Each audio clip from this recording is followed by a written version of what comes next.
Hello and welcome to another episode of the Iraqi Nutrition Podcast. I'm your host, Juma Iraqi. Before we start with today's episode, I want to apologize for my listeners that it hasn't been a podcast out for a while. I've been really busy with data collection for a few studies, but I'm finally finding the time to do another episode on the channel. And before we start today, I want to mention that this podcast is available on YouTube in video format, but if you want to listen to it in your car, you can find it on Stitcher, you can find it on iTunes, you can find it on SoundCloud as well. So there's a couple of few places where you can find the podcast. So today's guest is Kurtis Frank. Kurtis, how are you doing today? Pretty well. Pretty well, nice. Thank you so much for taking the time to do this podcast.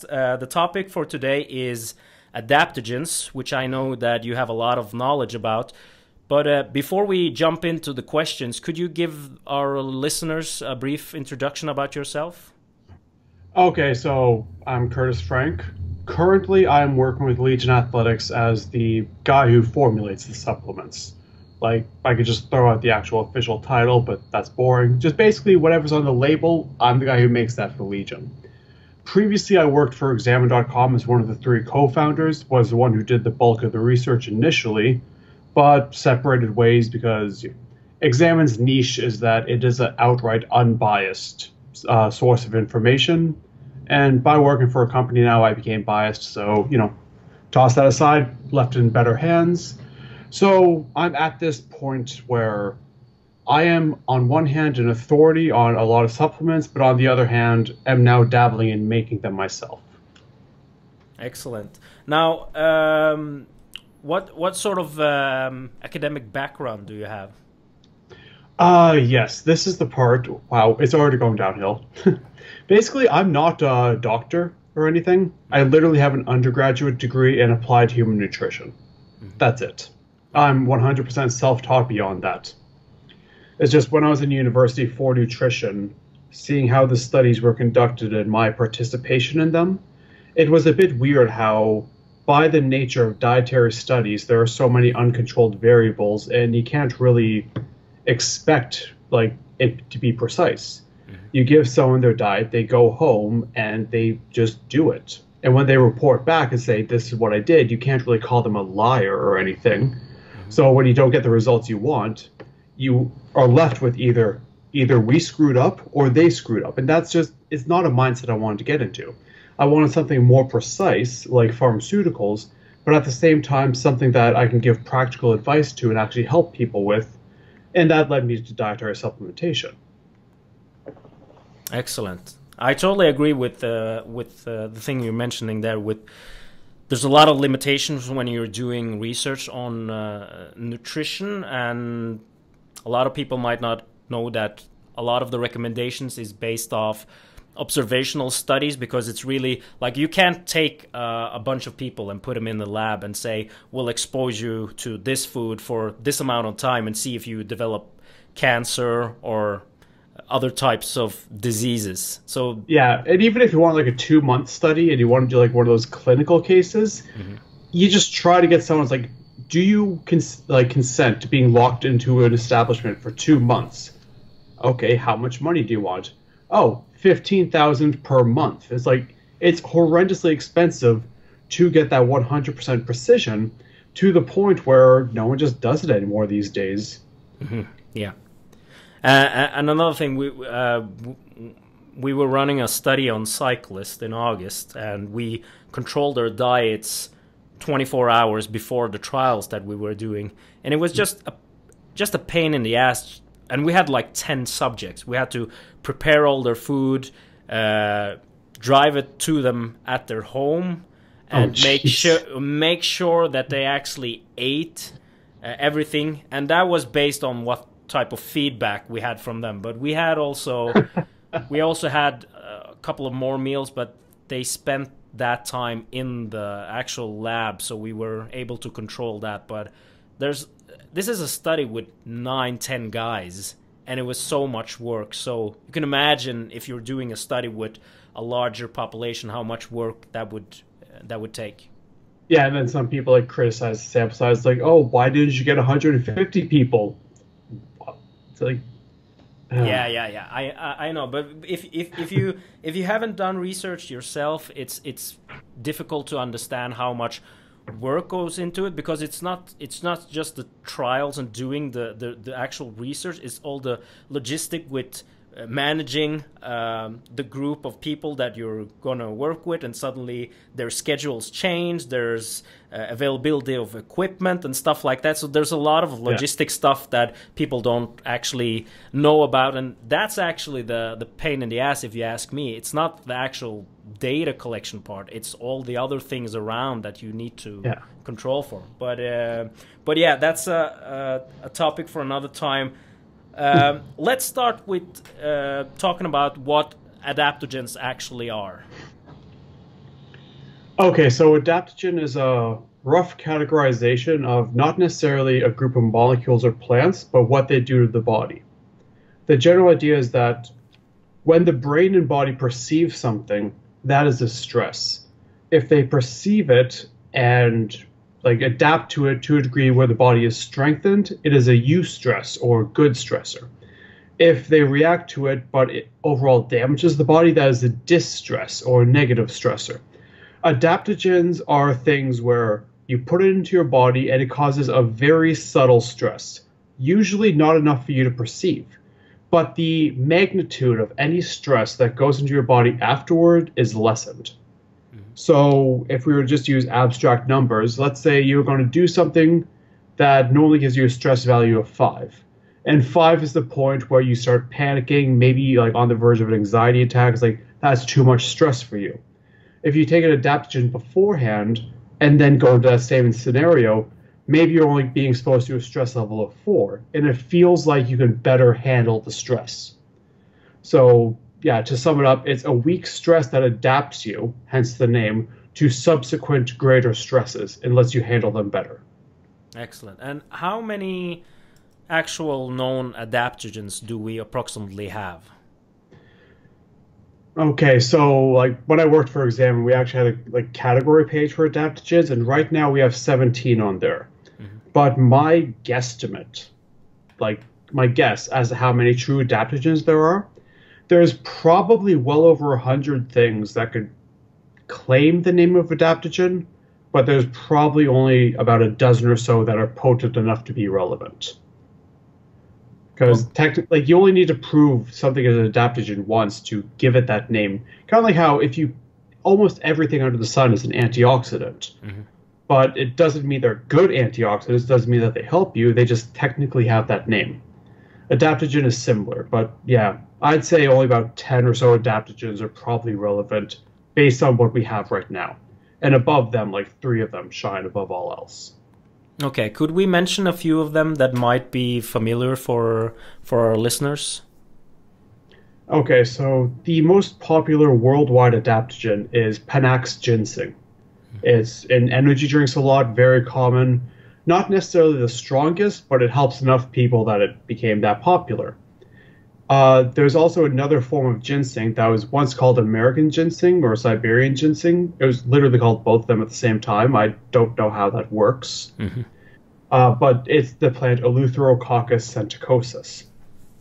And beyond those 2 ginsengs, Rhodiola rosea and Ashwagandha are 2 other really popular up-and-coming ones.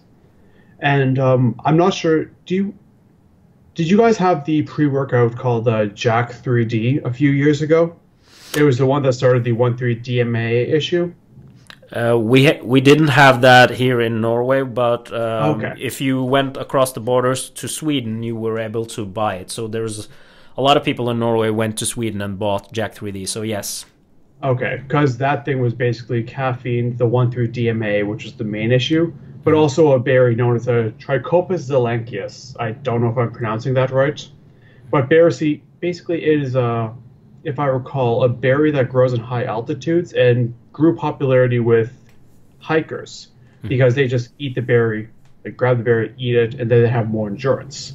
So that's also technically an adaptogen, but research really died out on that thing, which sucks because it looked really cool. Mm-hmm.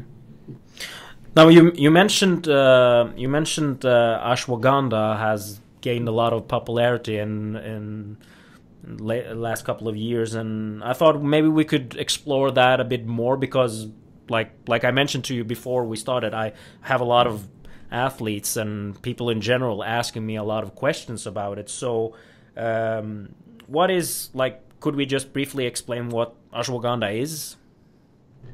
Okay, so ashwagandha is a root from Ayurveda, which is traditional Indian medicine.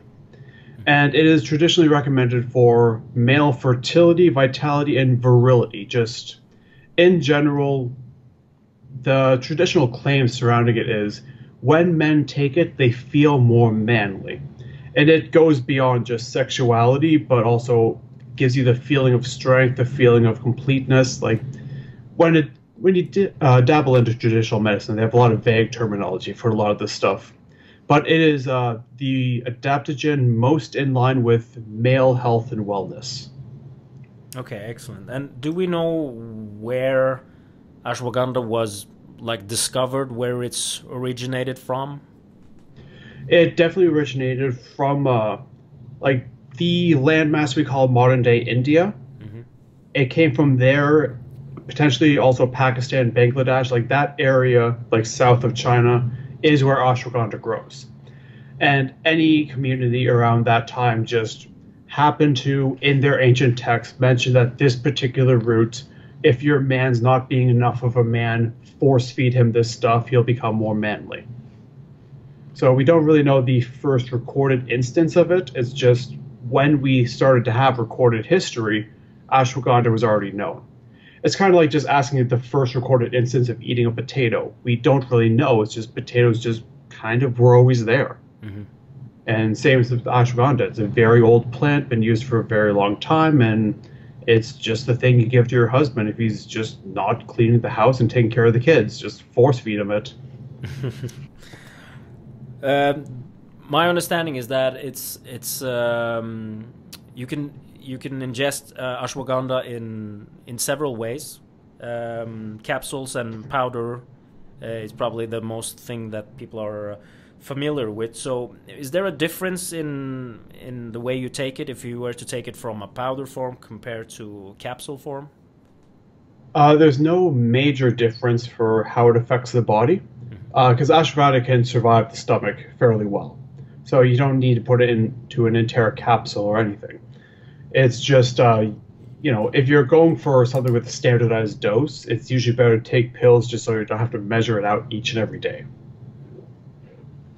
So it's easier to take it in capsule form as it's more concentrated, is my understanding. Because you get a lot of questions about dosages for ashwagandha, and people seem to misunderstand the dosages because it's available in powder form and capsule form as well. True. Because generally speaking, when you buy capsules, the company that's selling the capsule wants you to take 1 or 2 of them. Just by the nature of saying a serving size of 8 capsules will just push consumers away. Mm-hmm. So if you get capsules, there's a good chance it's concentrated, but at the end of the day, the label will show this to you. But if you're buying powders, there is a chance that it is a concentrated powder. Usually if you're buying powders online from reputable sources, they will state this is a concentrated powder, you take X many grams. So if you get a powder and it says to take around 200 to 500 milligrams of the powder, it's probably concentrated.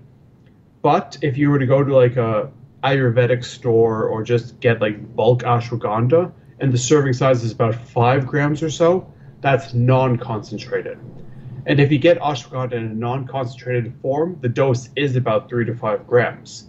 It's just most studies use the concentrated form, which has the lower dose, because the active ingredients are concentrated, obviously. Okay, excellent. Now, when we're on the topic of supplementing with this, is there a lot of variations when it comes to quality? Is there some brands or companies that are known more for having high quality products compared to others? When it comes to quality, There is a particular standardization known as KSM66. It's the one used in research most, and I would recommend it solely because a lot of research has been done with it. It has benefits, and anything that has KSM66 on the label is standardized. So that just increases the reliability of what you're taking. But truth be told, even if it's standardized, it's good, but there could be non-standardized things just as good if they come from a semi-reputable dealer. Like, there's nothing super special about KSM 66. It's just the peace of mind aspect. Okay, excellent. Now, what are some of the claims that people hear about ashwagandha and its benefits of supplementing with it? The major claims, which I believe led to the increase in popularity, is that it both increases testosterone while decreasing cortisol. And when it comes to dietary supplements, to get both of those things in one package and actually have evidence for them is obscenely rare. To the point where even if, like, the cortisol decreasing thing can be quite potent, the testosterone increase, it's one of those things that it technically increases testosterone, but so does looking at the color red and punching a wall. Like, it's a technical increase, but it's not going to, like, pack on the lean muscle. But technically speaking, it increases testosterone. So take it for what you will. It probably just has the whole cognitive effects, like feeling more masculine. That's probably due to small increases in testosterone affecting how the brain works. So beyond the testosterone and cortisol issues, it is otherwise a healthy compound. Like, usually when you hear about testosterone increasing agent, you think increases the risk of cancer. But ashwagandha is not proven to decrease the risk, but all signs point to protects against cancer.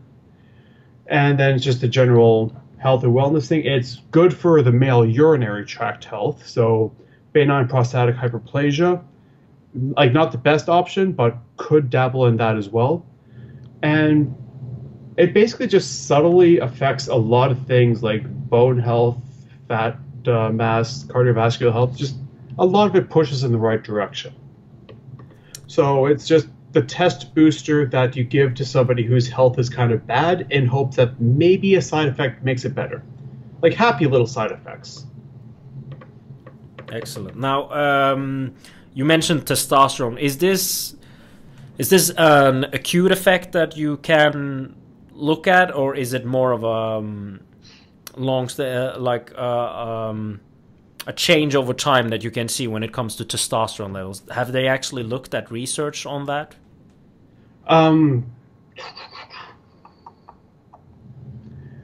It seems to be at the very least long. There's no acute studies in this. Mm-hmm. I'm loading up the human study right now just to double check it.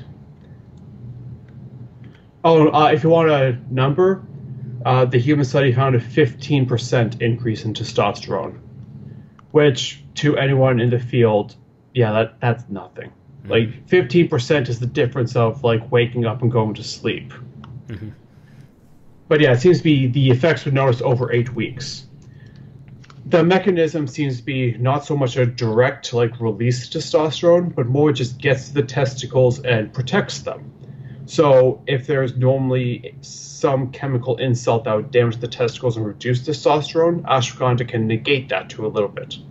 So I think it may be correct to say that it preserves testosterone levels rather than increasing them. Okay. So maybe similar effects like zinc has in the body as well? With vitamin E and coenzyme Q10 have both had these exact same effects. Mm-hmm. And also ashwagandha seems to be, at least the rat studies that I'm looking at right now, mm-hmm. significantly more potent in infertile rats. Okay. So, yes, it seems to be the worse your testosterone level is, if it's due to testicular damage that is reversible in some way, then the more potent ashwagandha and any other testicular antioxidant like zinc, vitamin E, or coenzyme Q10 will be. Excellent. Now, when we're talking about testosterone, I also have to follow up with the question, is there any studies looking at performance-enhancing benefits from supplementing with ashwagandha? There are, but I do not think they'd be applicable to athletes. Like, there is one study showing an increase in strength, but at the same time, like, when we look at studies on, like, there's some old studies on alpha GPC that they measured strength via bench throws on a Smith machine. And when you think about that, it's like, that's a good measure of strength. Ashwagandha's measure of strength is grip, like how much people can squeeze in an untrained population. Mm-hmm. So if you give ashwagandha to your non-active grandfather, he's probably going to mention that he feels stronger from it. You give it to an athlete, there's no studies on that right now. Okay, so basically, if I would not call it a performance increaser in any way. Okay, Like, if it puts you in the right mood, like especially with Tribulus terrestris, doesn't increase testosterone, doesn't increase strength and all that, but I still know a lot of people who like it, and I actually like it myself, just because of how it makes you feel. Mm-hmm. And sometimes you just want to walk in the gym, punch things in the face, but they're dumbbells, they don't have faces, so you just have to lift it a lot. Mm-hmm. And these libido-enhancing herbs can sometimes do that. Mm-hmm. So there is a possibility that ashwagandha will help you in the gym, only if it makes you feel like more dominant, is like, rah, let me at the weights kind of thing. But there's no inherent strength increase that I believe could be applied to athletes. Okay, yeah, that makes sense. So, if you were to supplement with ashwagandha, what seems to be an effective dosage? The concentrated forms are on like the KSM 66. They're concentrated for the withanolide content. I should mention that. I can't just say concentrated and not mention what for. But generally speaking, supplements are around 300 to 500 milligrams. And those doses work, and you can also just double and take a gram of the concentrated dose, and that also works fine. So, truth be told, anywhere in the 200 to 1,000 milligram range is an effective dose. You just play around with it a bit, see what works best for you. If you take the raw root, not concentrated in any way, between 5 to 10 grams. And is there a limit? I'm asking now for the concentrated version. Is there a upper ceiling of how much you should take before you potentially can run into problems?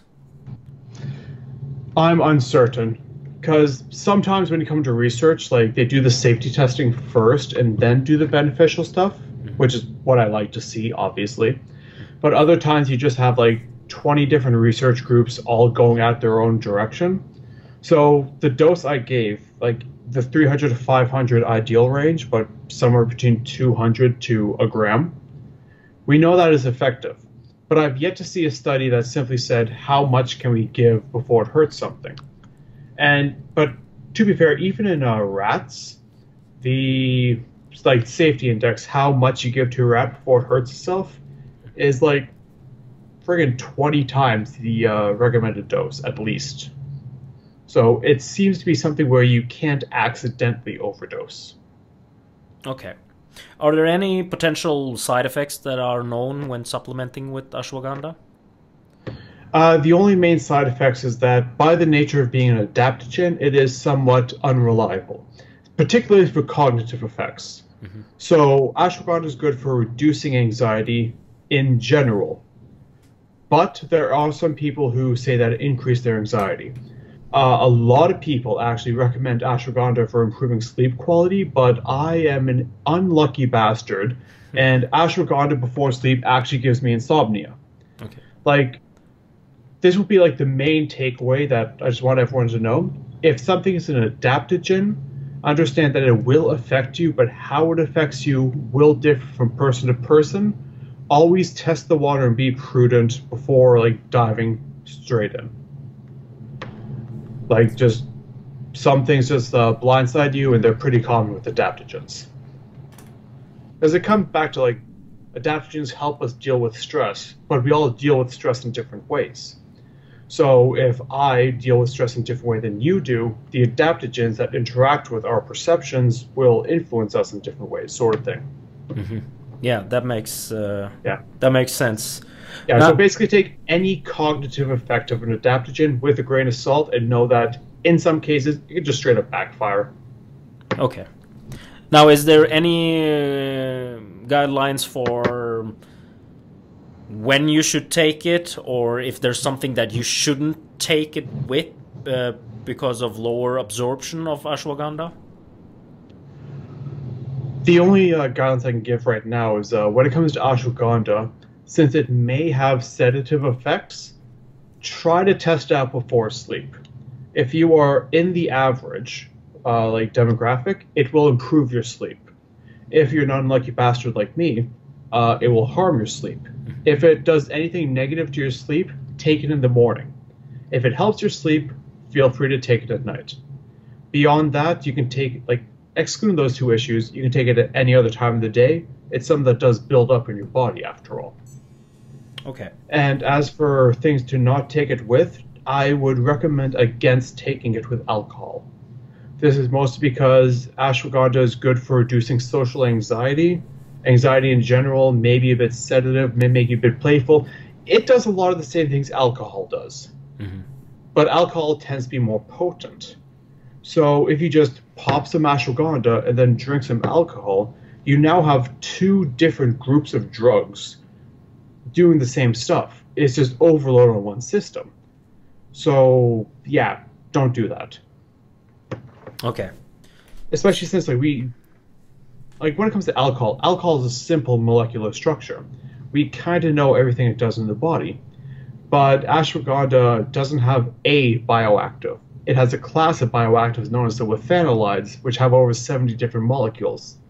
So to just throw a big old cocktail of these things and then drown them in alcohol, that's 99% a recipe for disaster is my guess. But we just don't have the evidence to prove that, and unless we want to kill a lot of rats, I don't think we will get it. Yeah. It seems that there's a lot of things that you shouldn't mix with alcohol. I actually had an athlete asking me what's the effect of low dose of alcohol on performance, and there's some studies actually showing that you don't need a lot of alcohol before it actually starts to down-regulate a lot of pathways that might be of importance for both endurance sports and strength sports as well. Yeah, it's like a weird thing because they down-regulate a lot of the anabolic and strength pathways, but a single beer before a workout is a testosterone booster. Mm-hmm. So it's like you have a beneficial effect and a negative effect, and I'm not sure if they've been directly paired with one another. Mm-hmm. But yeah, I've gotten to the point where I never recommend alcohol before a workout because every single person who asks me if they can have alcohol before a workout is the type of person to have 3 beers and do overhead press, and I do not want to be liable for what happens after that. Yeah. But honestly, if there's an athlete who tries hard in the gym, just goes all out and wants to have a beer right after, I'm not going to say no. Mm-hmm. It's just one beer. Come on. And once you're deadlifting friggin' 600 pounds, one beer does nothing to your body. Yeah, exactly. When it comes to the effect of ashwagandha, does it do you start to feel immediate improvement, or does it take some time before you actually start to notice a difference when supplementing with it? Okay, so the pharmacokinetic profile, when you pop it in your mouth, mm-hmm. there will be a spike in your blood followed by a decrease. Mm-hmm. And because of this, if you take it half an hour before a stressor, the first dose can benefit you. However, if you want it to be a 24/7 benefit, it will require about 4 weeks of loading it up. So there is both an acute and a chronic effect. To maximize the benefits, I would say 4 weeks or so, just a month-long cycle, see how it feels. But understand that taking it about half an hour before an expected stressor could provide some acute benefits, just because it peaks in the blood a bit more. Okay, excellent. Now, to wrap up this this podcast, I think we covered a lot of important things, a lot of practical things in regards to ashwagandha. What would be your take-home message? Truth be told, my take-home message would be for everybody to just be aware of the category of adaptogens. And for men in particular, be aware of the category of libido enhancers when it comes to a workout. Actually, no, that can apply to both sexes. Women can also look at the libido enhancers, because at the end of the day, the stuff that mediates libido in men is the same stuff that mediates libido in women. So basically, adaptogens, ashwagandha may not be the one for you, but there will be an adaptogen that works well for you. And if you ever get into the mood where you just want to test out a new supplement just to see how it works, the adaptogens are the best class, because if you truly want to know how it works, you will need to do a trial run at some point. It's not something you can put your faith into without testing it, after all. And as for the libido enhancers, they have a really bad track record of being falsely marketed as testosterone boosters. And almost every, I'd say 90% of them outright fail. The other 10% only work in infertile males, Uricomia longifolia is wonderful if you were infertile. Beyond that, it doesn't really do much. But at the end of the day, these were traditional herbs, not because, our ancestors 2,000 years ago were taking blood samples and measuring them in labs that they didn't have. It's just how they felt. So even if Tribulus is not a testosterone booster, if it makes you feel better and work out in the gym harder, why not take it? It's all up to you, but a lot of people I interact with 100% shun and forego the libido enhancers because they're not proven to increase testosterone.